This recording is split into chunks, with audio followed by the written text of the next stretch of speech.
Hi, everyone, and welcome to this talk. This talk is part of the event series that we at the Transformative Play Initiative at the Game Design Department at Uppsala University have been running for a while now. The Transformative Play Initiative at Uppsala is also where I'm located. My name is Kjell, and I am your host for the evening. In addition to this being a Transformative Play Initiative event, it's also part of the EDGE Consortium events, meaning that it's part of our Erasmus Cooperation Partnership for curriculum development in transformative game design. The participants in this here project is Uppsala University, Turku University of Applied Sciences Game Lab, Dragon's Nest, Chaos League, and Avalon Larp Studio. You will find the EDGE project, among other places, on Facebook, where you will also find links to the partners in this consortium. This here talk will be recorded, and it will be available on YouTube after today. On YouTube, at our Transformative Play Initiative channel, you will also find a lot of previous talks and other things that we have recorded that are related to the subject matter, role-playing games, and so on. So if you find this talk interesting, it is quite possible that you will find some of those videos interesting as well. You just go to YouTube and you search for the Transformative Play Initiative. The structure of today's talk, we have two parts. First, our speaker will talk for about an hour, presenting the theme of today. And then we'll have 30 minutes for a Q&A, which means we do have a chat, and you've been using it already, but we want, if you have questions to come up during the talk, put them in the Q&A function, which is a button at the same line as the chat function. And the reason why we ask for that is it's very hard for us to monitor the chat, and your question might get lost. We will try, but the only way to make sure that it actually arrives to us and we can then ask it of our presenter is to put it in the Q&A. Excellent. So today, we will have a talk that is presented by Angie Bandhoesingh. Angie Bandhoesingh is an educator and an educational game designer for children and adults with a focus on non-formal education. She is interested in game-based learning and transformative role-playing games. She has an educator's degree from the Literature, Philosophy, and Psychology Department of the National and Kapodistrian University of Athens. After many years of work in the formal educational system, she co-founded Dragon's Nest, which is formerly known as RPG for Kids, co-creating the RPG Sorcerer's Apprentices as a tool for the development of soft skills in kids aged 5 to 12. Since then, she has focused on developing meaningful and fun educational experiences for kids and adults, utilizing the power of play. And today, she's going to talk about role-playing with kids. Angie, please. Hello to everyone. Thank you for being here. Give me just 1 second to share my screen with you.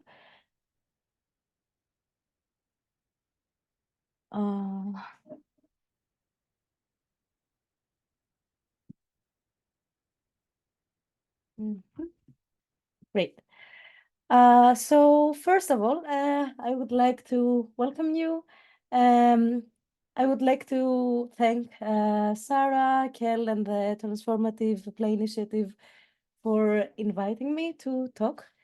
I'm extremely proud to be part of EDGE and very, very excited for what future brings with the amazing consortium that we have. And I feel very honored that I have the opportunity to talk and share with you my experience in working with kids through play. So just before we start, a very quick introduction of myself. My name is Angie. I've been an educator, children's educator since 2011. I was working for many years in formal education settings, in private tutoring and in schools. And I developed, to say it kindly, a dislike for formal education, mostly because it has the tendency to leave behind kids, especially kids with neurodivergency, kids with needs, and I wasn't really keen on it. Initially, I started transforming my teaching methods by integrating methods from non-formal education and from informal education, but soon this was not enough.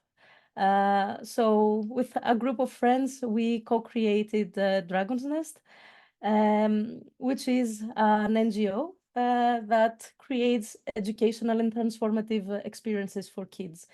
Our main product, let's say it's a educational tabletop RPG that is called Sorcerer's Apprentices. And the main aim of that RPG is to help children of preschool and primary school, ages 5 to 12, to develop long-lasting life skills. Additionally to that, we help with curriculum goals, and we will talk about this, how to do this later. Also, we started experimenting. Of course, we don't have the same experiment. Like I saw someone 30 years of experience, and I'm really interested to talk with this person. We have 5 years of experience in creating LARPs for kids, but we tackled very hands-on skills such as basic first aid, hygiene and COVID safety, how to use emergency response numbers, and stuff like that. So our agenda for today will be the following. We will talk about role-playing games in general.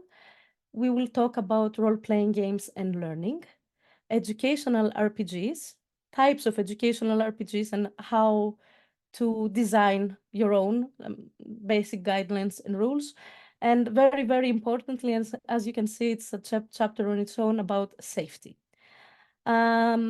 Just a disclaimer here, the first parts might feel a bit redundant to some people, but for the sake of all of us being on the same page, we need to tackle some basics.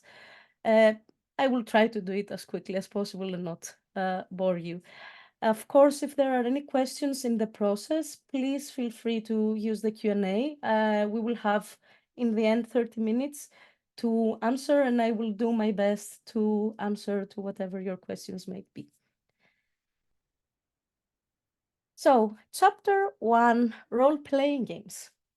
What are role-playing games? I'm sure most of you already know what role-playing games are, but a rough definition is the following. Role-playing games are a form of collaborative storytelling in which players get immersed into a fictional world by assuming the roles of characters that have even created from them or by them. These types of games are usually led by a facilitator, most commonly called the storyteller, ST, or the game master, GM. The story is being unfolded in real time, and the players have an active role in co-creating the story with the narrator, facilitator. There are many, many settings and genres for role-playing games. Most popular are being fantasy, post-apocalyptic, etc. What types of role-playing games do we have?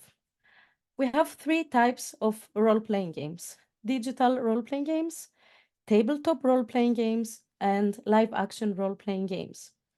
The digital role-playing games are usually multiplayer games, MMORPGs, such as World of Warcraft, for example, or solo adventures like Dragon Age or Baldur's Gate, which is more popular now. They are played on a computer or a console. The characteristic is that they have a digital component. We will not be talking about those at all today because while they can facilitate the educational experiences, they are way out my area of expertise, and I have no experience with it. Another type of role-playing game is tabletop role-playing games. A TTRPG, or as it's differently called, pen and paper, is a game that is typically played around the table. It can be a physical table or a virtual table. Especially during COVID, many platforms emerged that allowed the play, recreated the tabletop RPG experience virtually, such as Roll20, which did exist before COVID, but it became more popular during. The storytelling style is narrative. So what that means is that we have a GM that narrates a story, and the players react to the narration through their roles. Usually there is also a formal system of rules, often using dice or other randomizers, such as a deck of cards. And one of the most popular that probably most of you know is Dungeons and Dragons. Finally, we have live action role-playing games. Live action role-playing games are a type of role-playing game where players will physically embody and act out their characters, interact with each other in the physical environment in a specific setting. Often, but not always, the players are dressed up with costumes to enhance the immersive experience into the fictional world. There are many, many different types of LARP. For example, buffer LARPs that are combat heavy with special safe weapons made of foam. Chamber LARPs where players engage more in role play and character interaction. Black box LARPs where costumes are minimal and props are also minimal, and the aim is deep, deep immersion, and many, many, many other types. In LARPs, we might have GMs, but usually their role is not narrative. They're as facilitators of the game.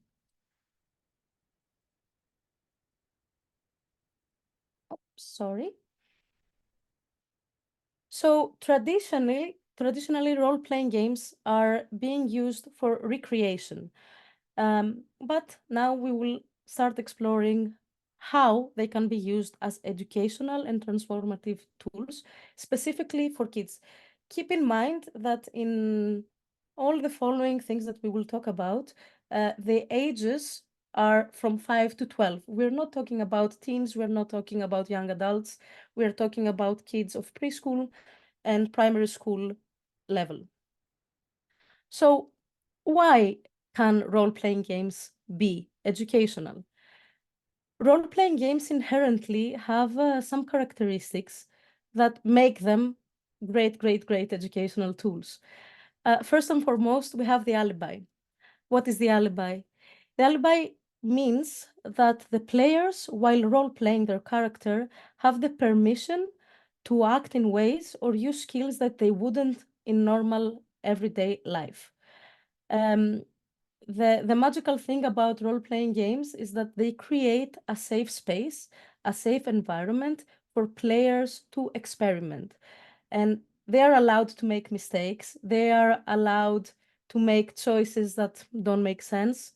And they are not afraid of judgment. They are not afraid of real life consequences and implications. This creates a great educational ground, as it allows a lot of freedom for the player. Second, cause and effect. So in RPGs, players need to make critical decisions that will affect the course of the story and might even affect the world building.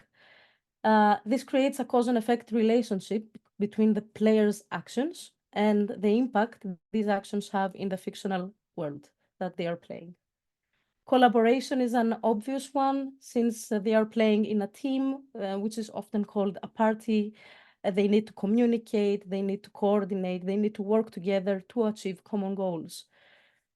continuous learning. Usually role-playing games, and specifically tabletops, take a long time. They are called campaigns. They can be one-shots, but usually people play for a while.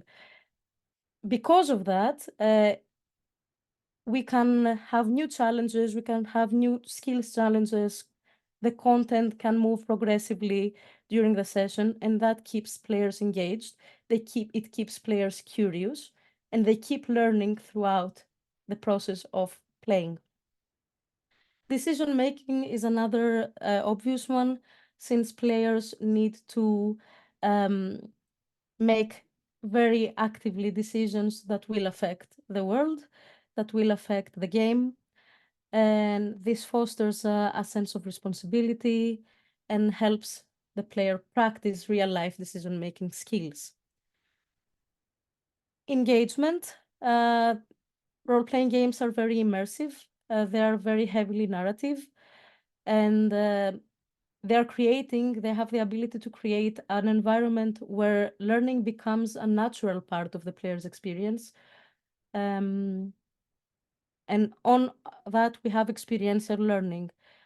In role-playing games, they are often considered a form of experiential learning because players learn by doing. They provide participants with opportunities to actively engage in a variety of situations, in a variety of scenarios and roles, and they help them acquire a lot of knowledge, skills, and attitudes through direct experience. Goal setting and achievements. RPGs are they're very structured around achieving goals, whether that goal is completing a quest or reaching a specific milestone, character development, immediate feedback, which means that they're reacting to the narrator's story, and they're getting immediate feedback from the narrator about their actions. Multidisciplinary learning.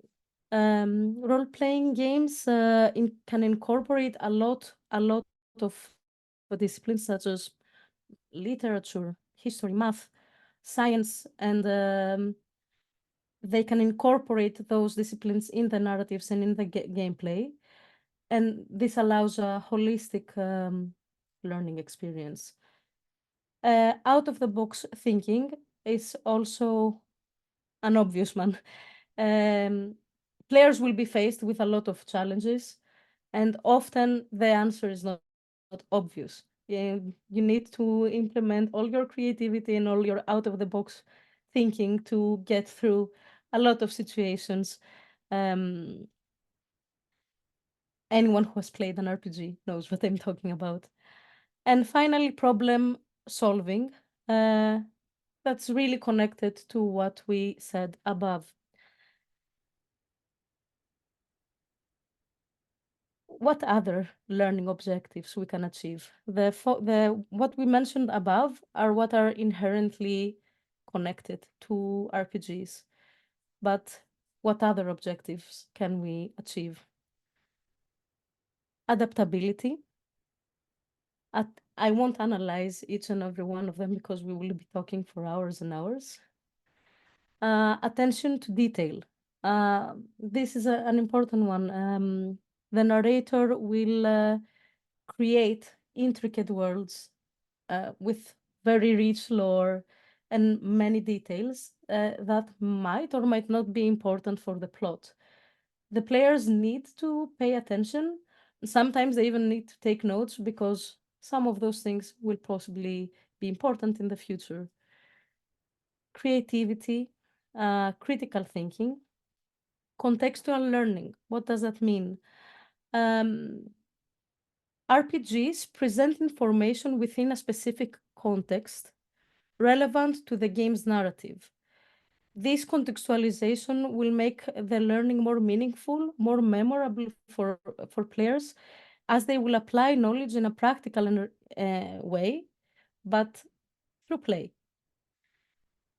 Cultural awareness, as in role-playing games, the players might get in contact with different cultures, different worlds, different traditions, perspectives, which much more simulates the real world.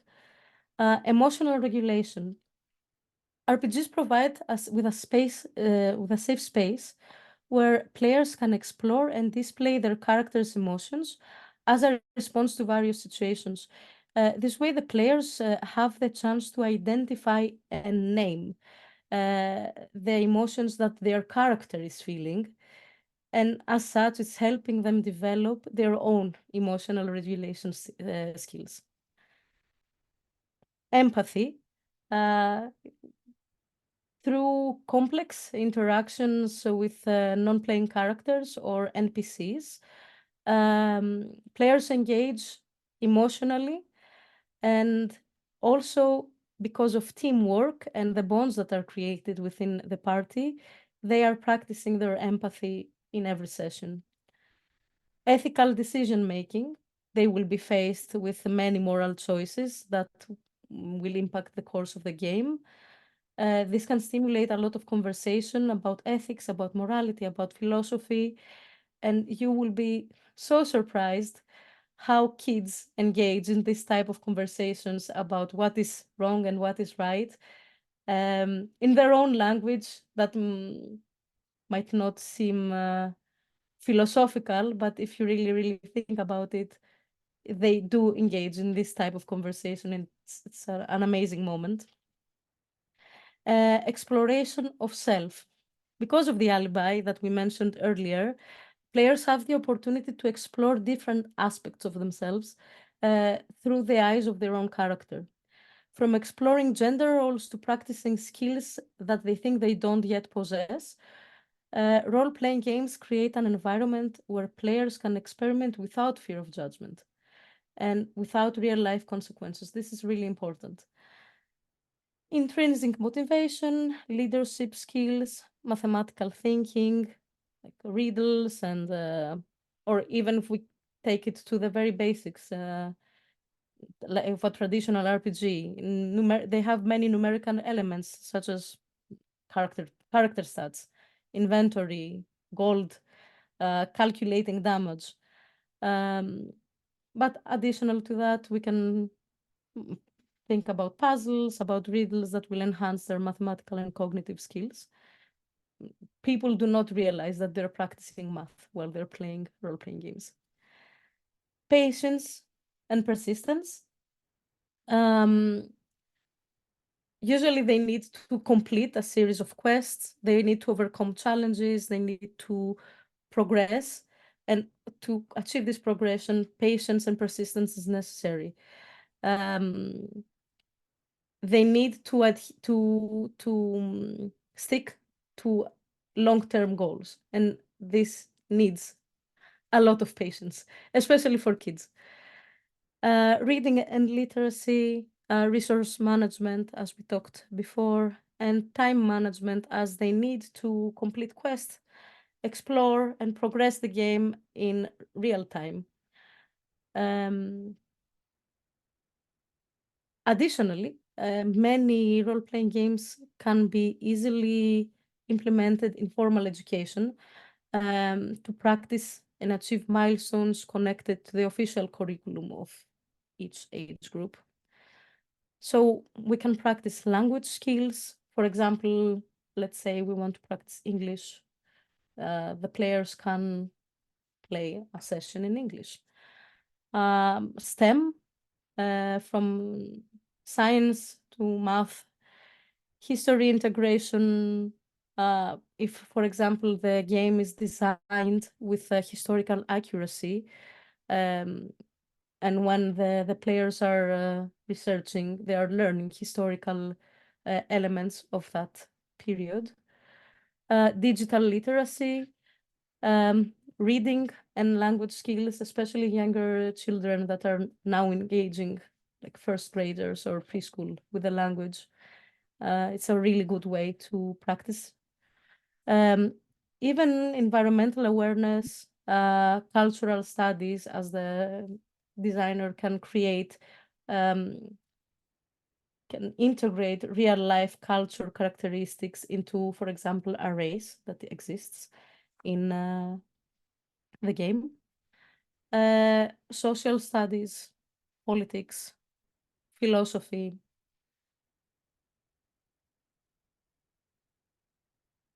But while all of those are somehow inherently connected to role-playing games, the real question is, when is a role-playing game considered educational?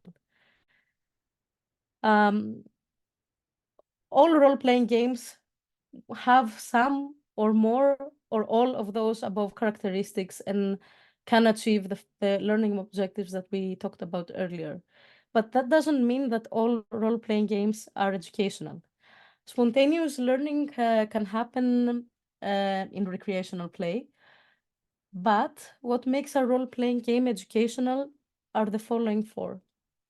First of all, intention in the design and the implementation. So this means that when we are designing a game, we are designing with a very specific goal. And we are aware of that goal when we are designing it and when we are facilitating the game. The facilitators must be able to gently steer the group towards the educational goal if that is necessary. Let's see an example. The names I'm going to use are not real for obvious reasons, but they are drawn from real experiences that I have had and that my team has had while playing our Taiju RPG. So there was this girl, let's call her Mary, and Mary was really, really, really, really shy.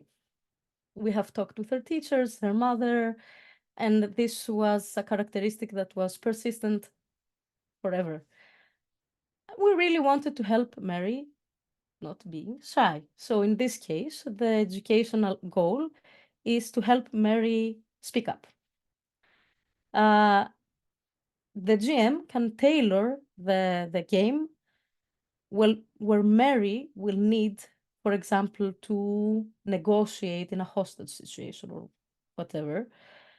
And therefore, to save the party, to save her friends, which she has created bonds, emotional bonds with, she will need to practice talking. She will need to speak up. And since this is happening in a very safe environment with the alibi that we were talking before, perfect grounds. It's safe to say that Mary, 3 years after, was president of her class. So I think it worked. The second important thing is that the facilitators need to be professionals. They need to also be educators. And I do not mean that the facilitators need to have a degree in education, but they must, if not having a degree, they must have practical experience in working with kids in non-formal or informal contexts. The longer their experience, the better. Additionally, they must go through training on how to be a GM, not for an RPG, but for an educational RPG specifically, because as we said earlier, the educational goals could be tailored to the kids. So it's a very different type of GMing for an educational RPG. Third thing, very, very important, is reflection and debriefing. Reflection and debriefing are what solidify the knowledge that was practiced during the role-playing game. And it's the activity that will connect those skills that were practiced in the fictional world and bring them into actuality, bring them into the real world. And finally, safety. When we are designing an educational game, especially when we're designing for kids, because we have all of the responsibility, we must design with safety in mind. This is important, obviously, because we have the responsibility of those kids in our hands, but also because if the players feel safe, they will explore more deeply the experience. They will learn better, and we will see long-lasting results because they trust us.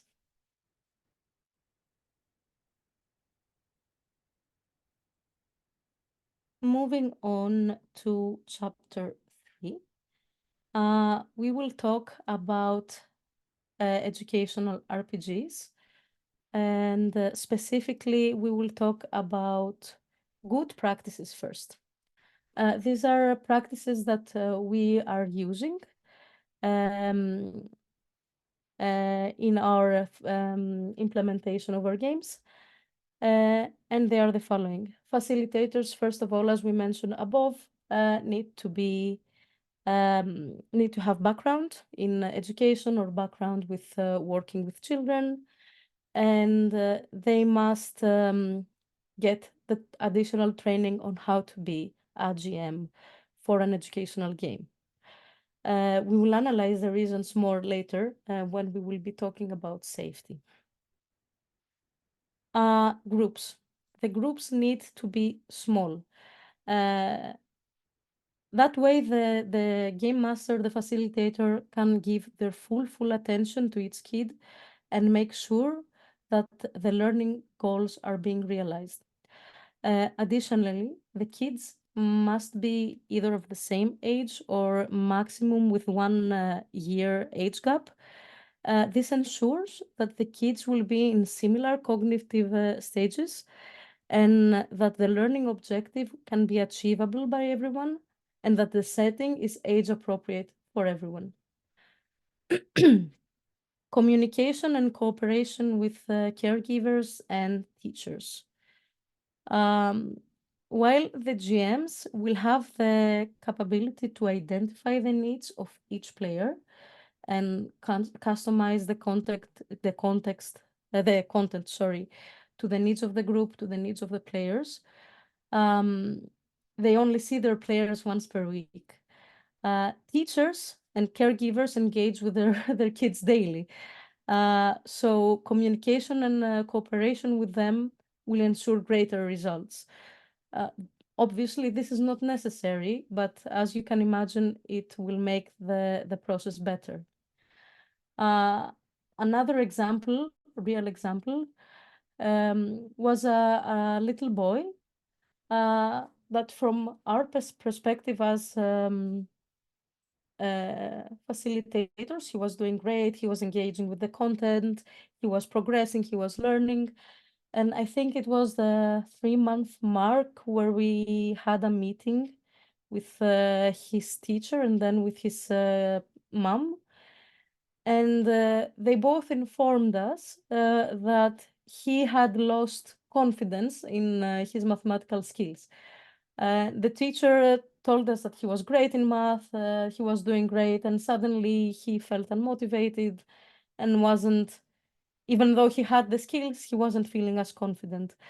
When we talked with his mom, she explained to us that he was having trouble understanding division. And when that happened, and it was harder for him to acquire the skill, he lost motivation and he lost confidence. So what we decided to do was to include mathematical skills, but sneakily, inside the adventure. So he would re-engage with math through the perspective of play and regain his confidence. It did work. I think it took us a few months to actually get him back on track, but it was successful. Let's talk specifically now about the types of role-playing games, educational role-play games. They are two: educational tabletop RPGs and educational LARPs. We will see for each of them some characteristics. I'm sorry. And a rough guideline on how you could create your own. This is the way we are doing it. So, characteristics of educational role-playing games. would be the following. The group consists from 3 to 5 players, and the facilitator will be one for this amount of players. The age difference will be maximum 1 year of age, with the exception of preschool aged kids, which are 5-year-olds, that have not yet engaged with the formal educational system, and their education is more connected to play, so they cannot work well with children that are already in primary school. And also first graders, because their reading and writing skills are now just being developed, so they cannot work in the same level even with second graders. So these two age group need to be alone. And then 7 to 8-year-olds, 7 to 8-year-olds, 9 to 10-year-olds, and 11 to 12-year-olds is how we maximum combine the ages of kids. The role-playing style is narrative, as we explained that it is in tabletop RPGs. The duration is long-term. This is called a campaign. It's usually 90 minutes per week for a whole school year, so from September to June. Preparation is not necessary because they are long-term, so they have continuity, and the learning goals can be achieved gradually throughout the school year. Even rules, etc., will be achieved in a more slow pace. The tools that we use are dice, character sheets, usually a board is very helpful, and markers, colorful pencils, etc. And the reflection that we said that solidifies the knowledge will happen in the end of each session. So let's see how we can create and facilitate these types of games. First of all, the first step is to set the learning objectives. The learning objectives for, in our perspective, for tabletop RPGs can be life skills, cognitive skills, milestones connected to the official curriculum, or all of the above simultaneously. Because of the long-term play, the learning objectives can be tailored to the needs of each player, but also to the needs of the team, either based on the GM's judgment or proposed by teachers and or caregivers of the players, as we mentioned above. Creating the the system of rules. The system in EDGE RPGs for young kids does not need to be complex at all. In our game, we use only 1d20 as a randomizer, and this is because the die creates a sense of fairness, leaving the results of an action to luck and not only to the discretions of the GM. We have small hearts that are indicator of vitality, and 4-leaf clovers that are indicator of luck. For purposes, the luck, the 4-leaf clovers are to reroll the die if necessary, and the hearts are to for the vitality, for their health in case they get involved in a battle. For older children, we added magic items and spells that, not in a list, we gave them the option of creating their own magic items that need to be GM approved, and their own spells or rituals for which they need to write their own incantations, therefore practicing language skills, writing, etc. And for even older kids, we added skills connected to their character development and some additional dice that were connected to those skills. The setting, creating the setting. The setting needs to also be age appropriate.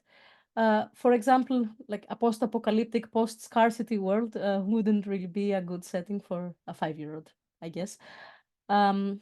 So what we have done is for the younger ages from 5 to 8, we have created a more, let's say, fairy tale-ish world that is on crisis, and the children are invited to be, let's say, the heroes of this world.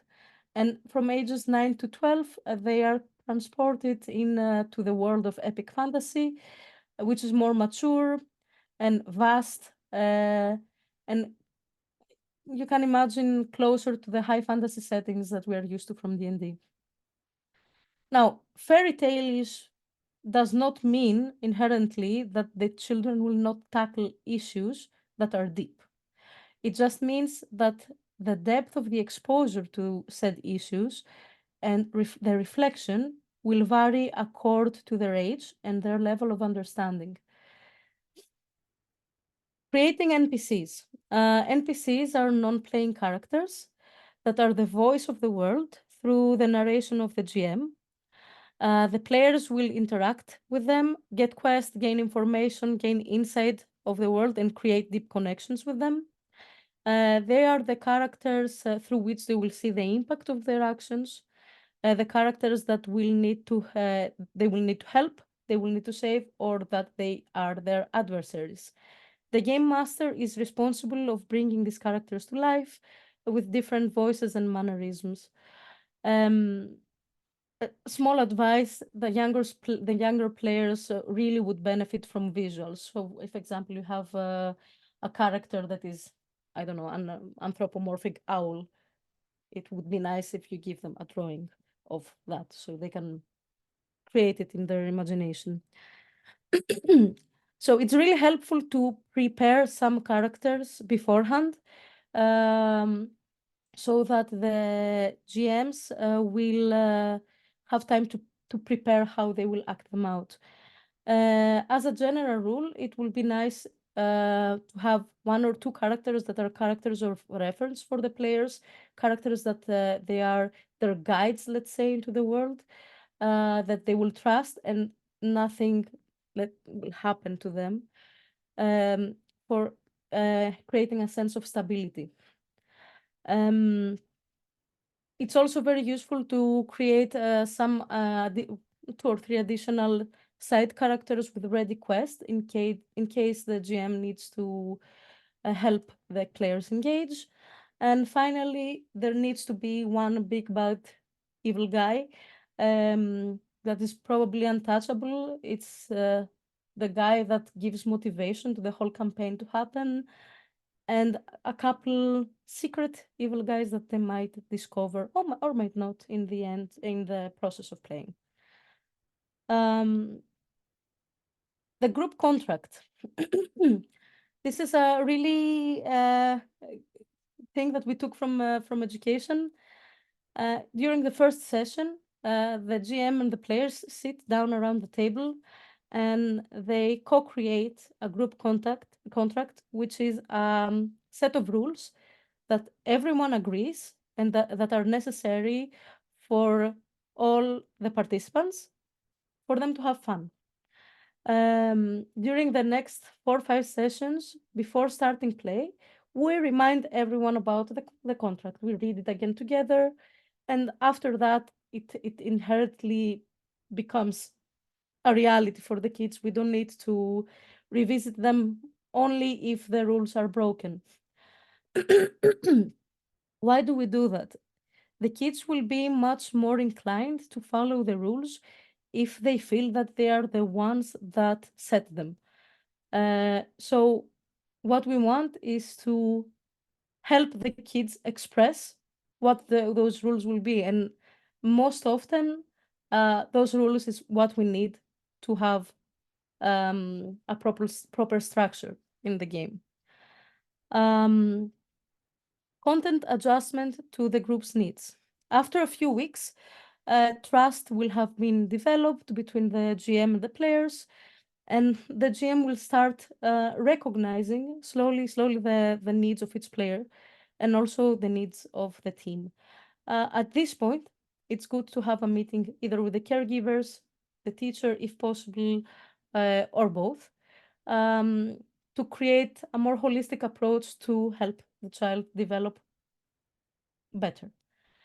This step is obviously not necessary and sometimes is not possible.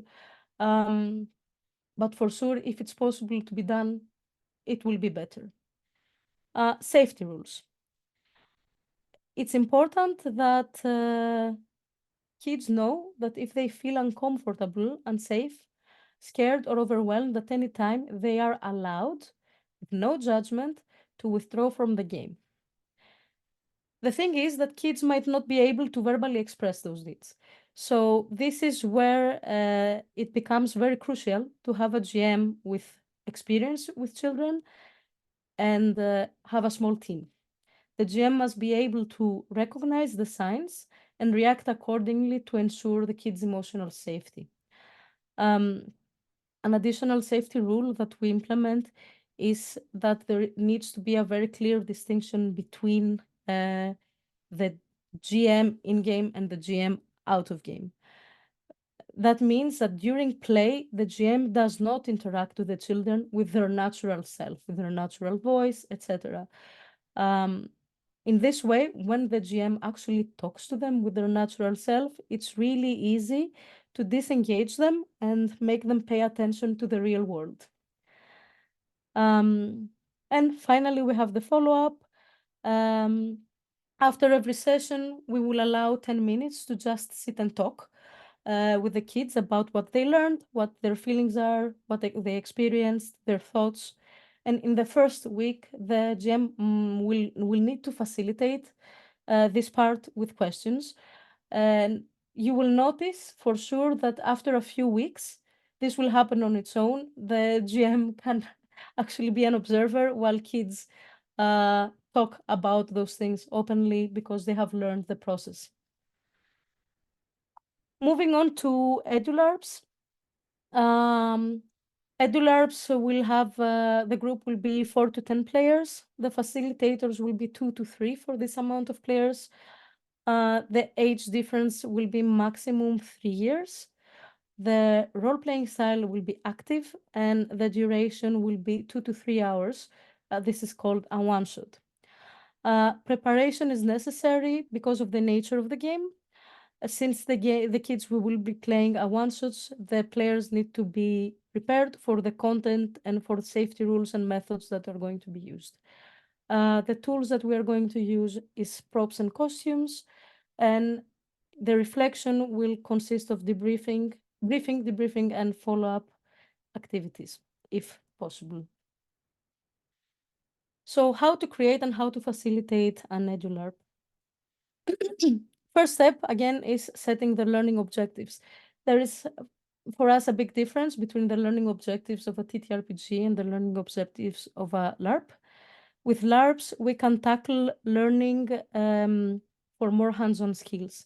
Some of the learning objective we have set during our LARPs were very basic first aid with cooperation of first aid trained person, learning how to use an emergency number, then 112 that is in Europe, COVID safety and hygiene.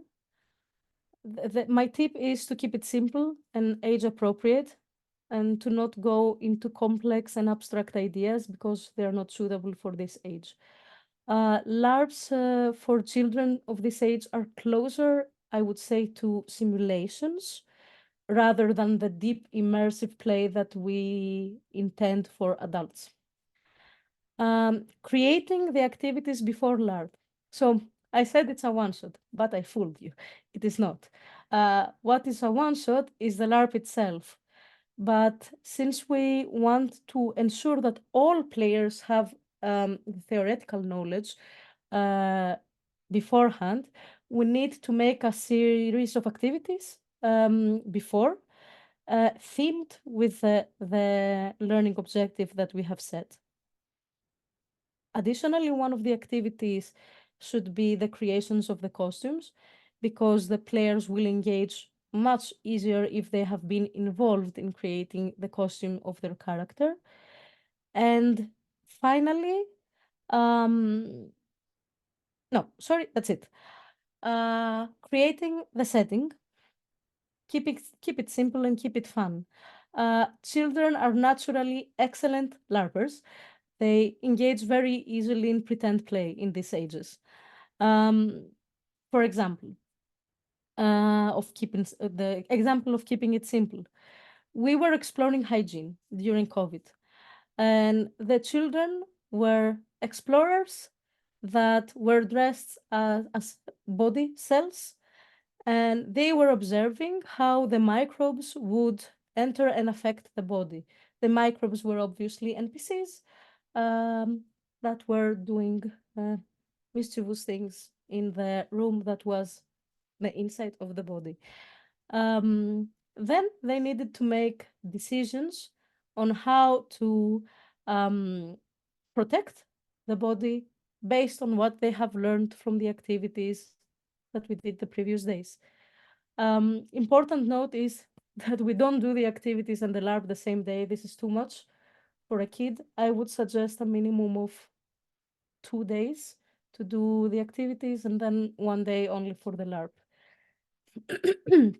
The NPCs will be the facilitators. In our example with the hygiene, the facilitators were the microbes. The room was the body, and we used different props to make it look like blood cells, etc. Very simple. And the facilitators were engaging with the body, like destroying small things or making a small mess here and there. But what is important is that one of the GMs is not an NPC. One of the GMs is an observer, neutral. It does not interfere except if necessary. So they are ready to react if anything happens, and they're also a person of reference, out of game, practically person of reference that the children can go to if they need to go out of the game for whatever reason.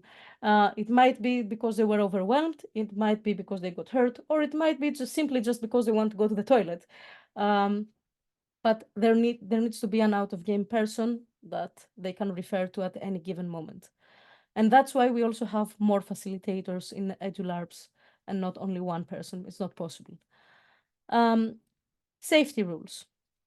So in this case, that we don't have this long-term play as we have in tabletop RPGs, we need to introduce the safety rules throughout the activities that we will do before. For example, one good one is the silent fox. Maybe many of you know it. It's this: when the facilitator or any person raised their hand with the silent fox, everyone must copy and do the silent fox, and everyone must get silent. Another good thing to practice is reaction freezing to the word stop, because an emergency might happen, and if the facilitator says stop, everyone must freeze until we resolve the situation. It's good to introduce these ideas, these methods early on, and through the activities, practice them and explain to the kids that we are practicing them now.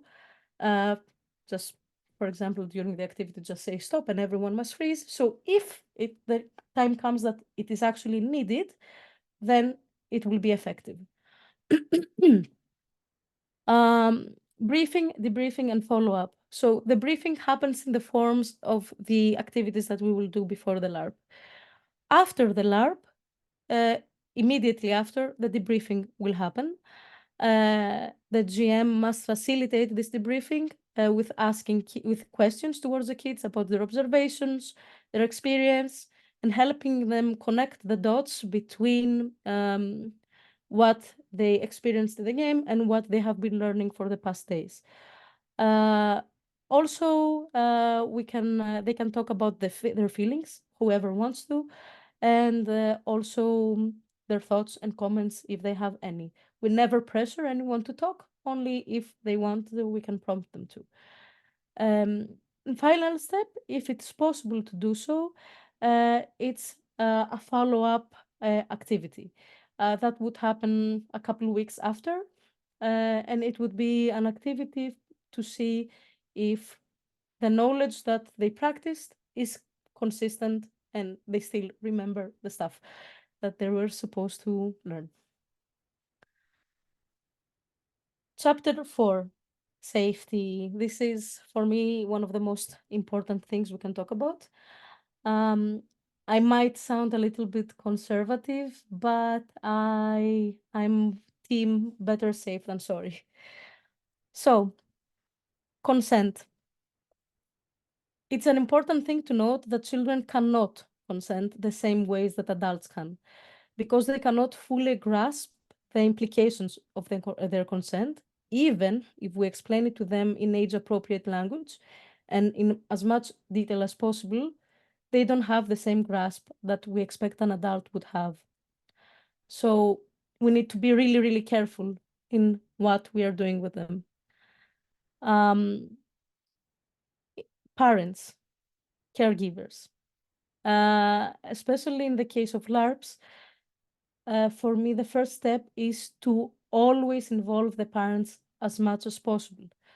Arrange a meeting with the parents of your group, explain to them in detail what you are going to do, what is LARP, what is an RPG. Allow them to ask as many questions as they need to feel safe. And if they agree for their kids to participate in the activity, and it's possible, have them sign a participation form and an agreement form. Facilitators, we talked about facilitators a lot. They must have a background in children's education in some form or long-term experience with working with children in formal, non-formal or informal settings. Additionally, they must be really passionate about teaching children. This ensures that the facilitators will have the structured knowledge on how to interact with a group of kids, how to monitor the dynamics between the groups and between the team, how to help them regulate their emotions, how to deal with conflicts if conflicts arise, how to properly communicate with teachers and caregivers for a more holistic approach to each child and to the team.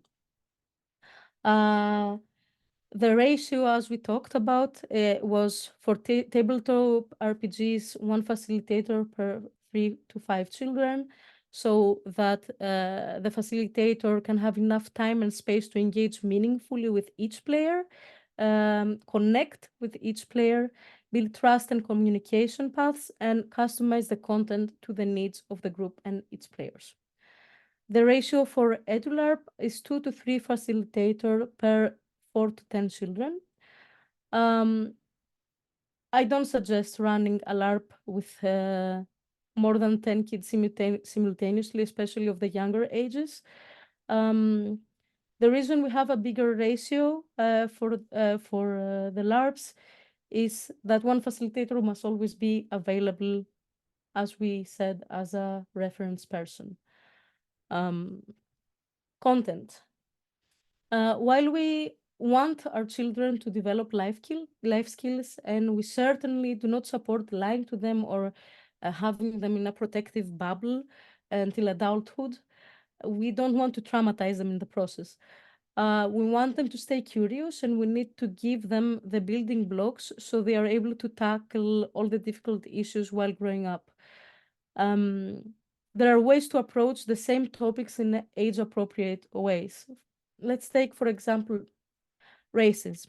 With teens and young adults, we can do a deep dive into the history of racism and how the issue is persistent in society still, and how it affects minorities and all the negative aspects of racism.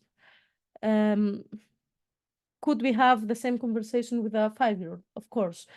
But would it be productive? I really don't think so.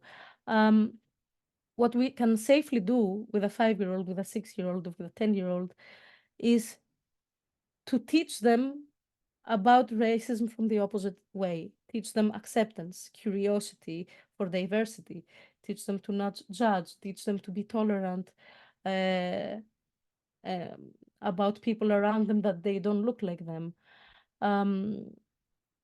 to not judge by external characteristics, etc., etc. So in a way, we're tackling racism still, but we're doing it in an age-appropriate way without traumatizing our kids.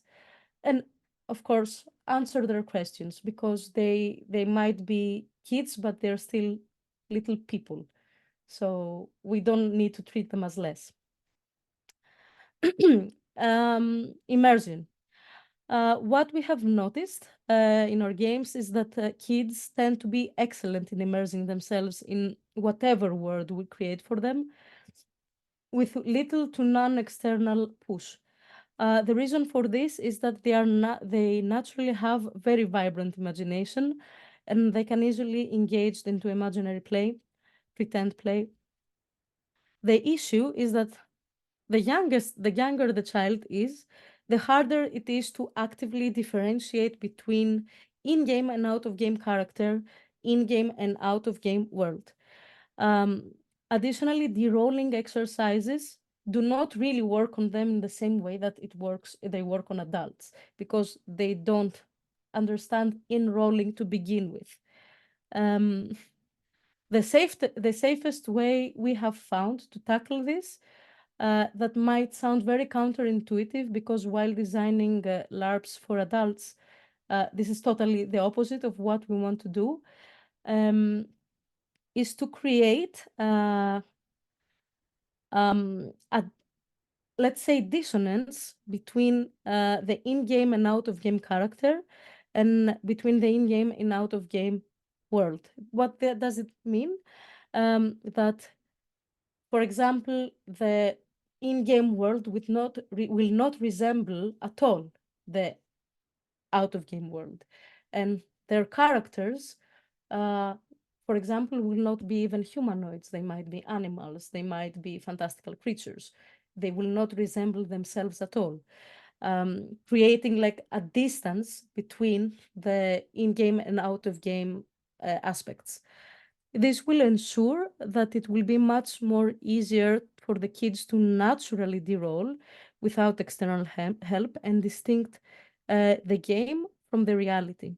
As kids grow older, the barriers can slowly be removed, but still, we don't want to create very deep immersive experiences for that young children. We need to be even more careful, especially when LARPing, because the distinction of in-game and out-of-game environment is non-existent, as we are playing in the real world. Emotional safety. We need to keep in mind that kids are still developing. They are not in the same position to speak up and advocate for themselves as we would expect an adult to do. And that's why the role of the facilitator is extremely important, as they are responsible for the emotional safety of the whole group. They need to be able to understand when the kid is not feeling well, when it's feeling uncomfortable, and help them express themselves and put in words their feelings. Especially when LARPing, things may get more intense than expected, and the facilitator must be always ready to address a possible situation. Of course, some kids might clearly express that I want to stop playing, and obviously this must always be honored without questions, and if possible, we can talk about it in a later time. And finally, transparency.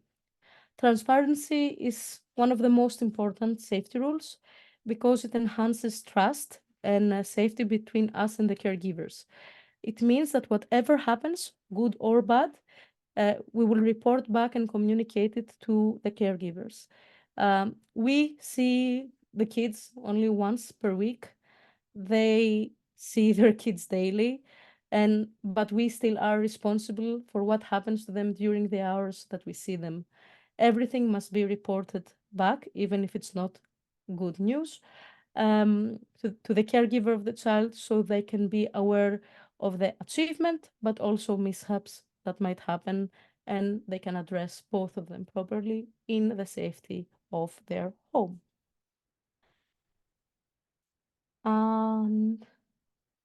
This was it from me.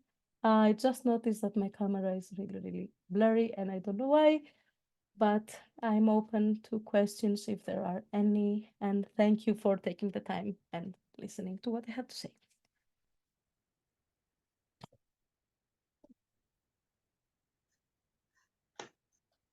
Thank you so much, Angie. If you can stop presenting so we can see more of your wonderful face. Give me a minute because No I'm not very worries. tech savvy.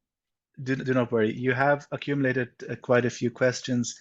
I will Great. handle some of them while you do this because a lot of these questions relate to citations and documentation and stuff. And in order not to bog down the conversation we're going to have now with that, we have our resident archivist in Sarah Lynn Bowman at the TPI who will share a list of documentation and citations and research in the chat now. We will also, for those of you watching on YouTube, somewhere down here in the description of this video, we will share the same list. But we also have questions, actually quite a few of them that we have accumulated. And we will start with a question. Actually, I'm going to take two questions and combine them here. How do you handle situations when students are hesitant to participate or even might be disruptive to the activities or even engaging in conflict with other children? How do you handle that? That's a great question. This is a big role of being a teacher. Teachers learn how to handle this situation in training, and that's why we require facilitators to have this kind of education. But a good rule of thumb is to understand that when a kid is reacting, there is always a reason that the kid is reacting. We do not reject children when they are reacting or when they are not engaging or even when they are being disruptive. There's always an underlying cause. This is the point where the facilitator would talk with the parents to maybe understand what the cause is. And we always take time, never in front of the rest of the group, to have one-to-ones with the children that are engaging in this type of behavior. They might not be engaging in the role-playing game because they're shy, because they're feeling self-conscious. These all are things that, or because they're bored, right? This is not an activity for everyone. It might seem like it, but doesn't fit everyone, and it's very acceptable. We need to understand that kids also have feelings. They have bad days. Sometimes they're pissed. Sometimes the school day was terrible, and it's okay. We need to be open and to accept them, validate their feelings, and help them go through them. That's our role. And when time passes and more trust is built between the facilitator, the GM, and the kids are naturally opening up. They will say, today I'm not feeling, I don't want to participate. I will just sit in the corner and draw. That's okay. Acceptance and curiosity and genuine care are always the correct answers, I think. Thank you for that. This next question, first, thank you for covering that point about children not having the maturity about consent. My question is, what do you do when you have a teen who desires a more edgy topic, like for instance, real world death and dying, but the parent wants to shelter them from the topic? And the same question applies to a tween who wants to explore, for instance, playing a different gender, but their parents is not supportive. Okay, so I will start with the teen. I do not work with teens. I am scared of them. I will be deadly honest. I'm really scared of working with teens because the lines are very blurry with them. So I really wouldn't know how to answer this question as an educator. As Angie, personally, I don't find any fault in a teen asking difficult questions. And I would, maybe if I were a parent, talk with them openly about it. As an educator, my role would be much more convoluted. So that's why I don't work with teens, because it's really difficult. Now about the gender role, for example, this is a tricky one. As we said, transparency is really important, but also the most important thing is creating a safe space for children. So if we realize that a kid wants to explore a different gender through play, and the parent is toxically not allowing them to, I will still allow the child to explore this role without informing the parent about it, because first and foremost, we work for children and not for the parents. The parents are there to protect the children and to help us help them. If the parents are not helping, then I would advocate for the child first. It might not be the correct answer or the textbook answer, but this is how I would do it, because let's say my client is the child, not the parent. That is a very good answer if you ask me. And you're clearly, this is something that you're really engaged with. So what has been the most rewarding part about running these games for you as a facilitator? Oh, that's a great question, and thank you whoever asked this, because I'm not getting asked this often. I might even get emotional about it. Seeing my kids and my kids, because I spend so much time with them, develop and flourish. This is, I've had kids for 6 continuous years playing with me, and I know that I have played a very significant role in their development, and actively seeing their development now that they are 14 years old, 15 years old, and they are GMing their own games, and they are creating their own RPGs for their friends and teaching them what I taught them through the game. This for me is mind-blowing. It's really mind-blowing. And I wouldn't change it for the world. This is one of the best feelings, to see that your hard work, sweat and blood actually matters, even to one kid. But it's more than one, but yeah. Thank you for this question. I am sure there are several people in the chat, your peers, that have similar experiences and also similar motivations to keep doing the work. But I have here a question that is a little bit more maybe into the technical side of it. 2 to 3 facilitators for 4 to 10 children sound like a lot. The companies I know who do EduLARP as a business have 2 to 3 facilitators for a whole class of kids. So the question here is, I'd like to know the context. In what context do you normally run EduLARPs? Is it school, after-school activity, camps, or similar? And do you work as a business or an NGO or something else? That was a lot in one question, but I think but I get the question a lot. Yeah. Like I get what the person wants to ask. I think this is the main difference. We do not run our games as a business. We are a non-profit.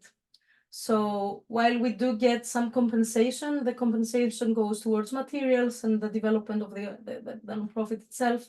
We do not get paid for it. So that is the reason that we put safety as a priority.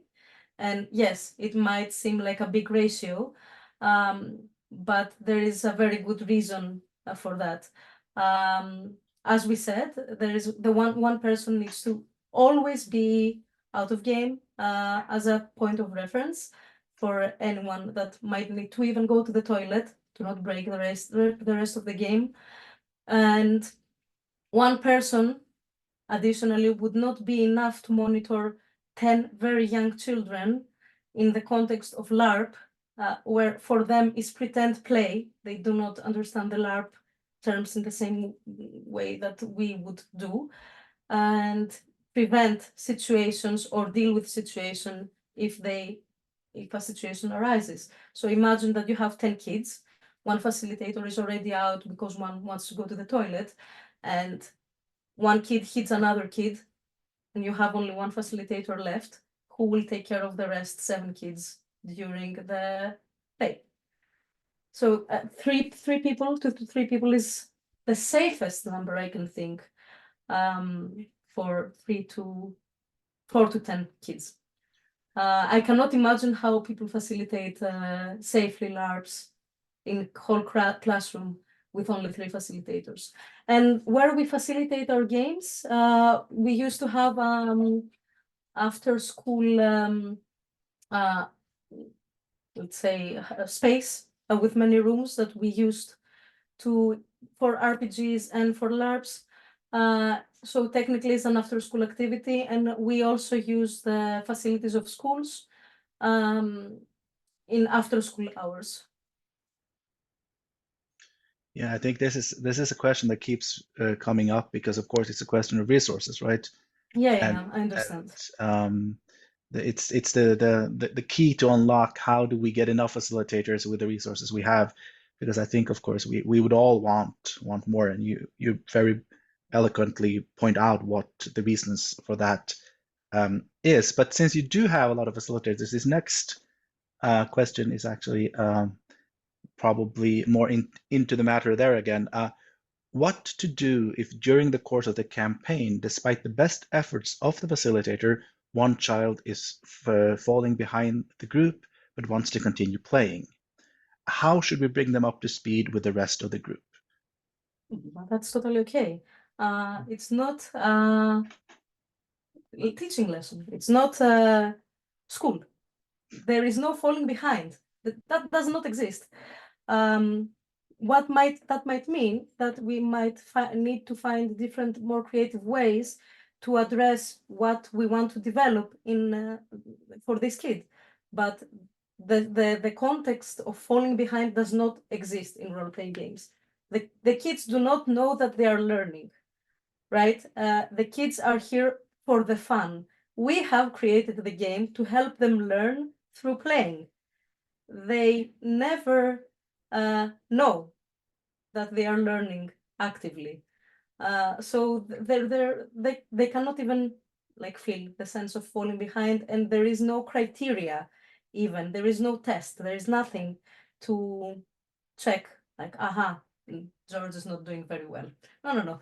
They just keep having fun, and in the end, maybe some kids need 2 years to reach some goals, and that's totally okay. Not everyone develops with the same pace. We just need to accept and help as much as we can with our unique way. Absolutely. I think also one of the things we as grown-ups tend to forget when it comes to role-playing is that for kids, very often it's second nature. Oh, yes. Often I work a bit with adults, and we have to remind them that they know how to do this. They've just learned how to not as adults. Going on, we'll just try to get through all of these questions. Sure. I'm afraid we probably won't be able to because they're just coming in all the time here. So if we don't manage to get to your question, the conversation will go on in our different social media places. So don't be afraid. Additionally, I can provide with my email, and if anyone really wants to talk about something, we can connect and we can talk about it. We will absolutely do that. But for now, next question. Thank you for your interesting talk. You mentioned teaching racism from the opposite way by teaching openness and curiosity for appropriately working with kids that age. How do you communicate the learning goals to teachers and parents, also while referring to the consent that you mentioned? Completely honestly and open. There is no reason to hide behind our fingers. It's really important to have transparency. To my experience, I might have had 1 or 2 cases of difficult parents, because I don't think any parent will actively say, no, I don't want you to teach my child about racism. I don't want you to teach my child to be open. So we haven't had a situation where we needed to try to convince the parent that what we're doing is correct. So yeah, completely open and transparent. Excellent. And in the vein of your you got so happy when you got the question about what this has meant to you. So we're going to try to finish in the same vein. Is there some other powerful learning moment that you witnessed running these games that you'd like to share?